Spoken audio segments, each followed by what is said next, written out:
Ang bilis ng panahon, no? Dati naglalaro lang tayo ng biko. Nagjojolin sa lupa. Tapos, tumbang preso bago lumubog yung araw. Pero ngayon parang hindi na lahat nararanasan ng bata yun. Lahat mabilis. Gadget, notification, scroll. Kaya ako thankful ako kasi naabutan ko pa yung galos sa tuhod, pawis sa damit. Pero sobrang saya. Kasi sa totoo lang, wala namang data noon eh. Pero grabe yung connection. Kaya alam nyo, na-realize ko, hindi lang laro yung tinuro sa atin eh.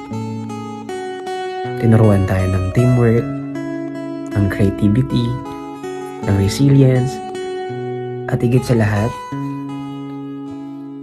kung paano maging masaya sa simpleng bagay.